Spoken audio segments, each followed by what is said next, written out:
Assignment का question number 10th है। इसमें अलग अलग पार्ट है। पहला पार्ट है कि ओपन सरफेस और क्लोज सरफेस की डेफिनेशन देनी है। तो ऐसी सरफेस जो कि किसी वॉल्यूम को इनक्लोज नहीं कर रही है उसे हम ओपन सरफेस कहते हैं, जैसे प्लेन शीट, ये किसी वॉल्यूम को इनक्लोज नहीं कर रही।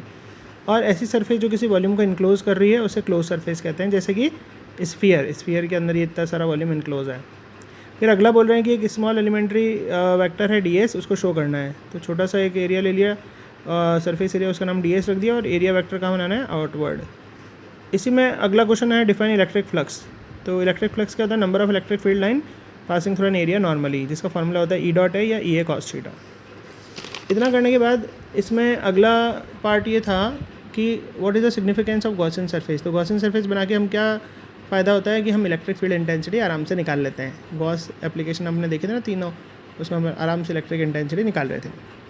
फिर अगला इसमें एक और क्वेश्चन था कि अगर किसी सरफेस के बाहर कोई चार्ज है तो वो नेट फ्लक्स में कंट्रीब्यूट नहीं करता। ऐसा क्यों?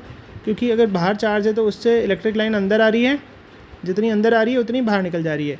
तो जितनी इनसाइड आ रही है लाइन उतनी ही आउट भी जा रही है, तो इसलिए नेट फ्लक्स 0 हो गया। अगर 10 लाइन अंदर घुसी तो 10 लाइन बाहर निकल गई, तो नेट फ्लक्स कितना हो गया, 0। फिर इसमें अगला एक क्वेश्चन दे रखा है कि एक सरफेस है जिसमें चार्ज Q1, Q2, Q3 है, इसका नाम S1 है।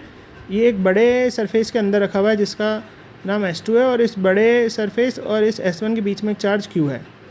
क्वेश्चन में एक चीज़ और दे रखी है, जो सरफेस बड़ी सरफेस से जो फ्लक्स जा रहा है वो 4 टाइम्स है छोटी सरफेस से जो फ्लक्स जा रहा है उससे। तो बड़ी सरफेस से फ्लक्स कैसे लगे, फ्लक्स का फॉर्मूला होता है Q inside by epsilon not. जितना भी इनसाइड है सारा लिख दो। बड़ी सरफेस के अंदर कौन कौन सा चार्ज है, Q1, Q2, Q3 और ये Q, ये सब भी है। तो टोटल हो गया, total flux, total charge upon epsilon not equals to 4 times of flux through one surface में कितना चार्ज है, Q1, Q2, Q3 ओनली। तो फ्लक्स का फॉर्मूला था Q enclose by epsilon not से एप्सिलॉन नॉट हट गया। अब Q1 की वैल्यू हमें दे रखी है -3, Q2 की वैल्यू दे रखी है -2, Q3 की 9 दे रखी है, Q1 की -3 दे रखी है, Q2 की -2 दे रखी है, Q3 की 9 दे रखी है। तो इसको सॉल्व करेंगे तो यहाँ पर तो 16 आ जाएगा, और इसको सॉल्व करेंगे तो ये 4 आ जाएगा। 4 इधर जाएगा तो ये आंसर आ जाएगा 12, और सब माइक्रोकुलम में दे रखे थे ना, माइक्रोकुलम। इस तरह से ये असाइनमेंट का क्वेश्चन नंबर 10th सॉल्व होगा। ये चार्जेस की जो वैल्यूज़ है ना क्वेश्चन में दे रखी है, Q1, Q2, Q3।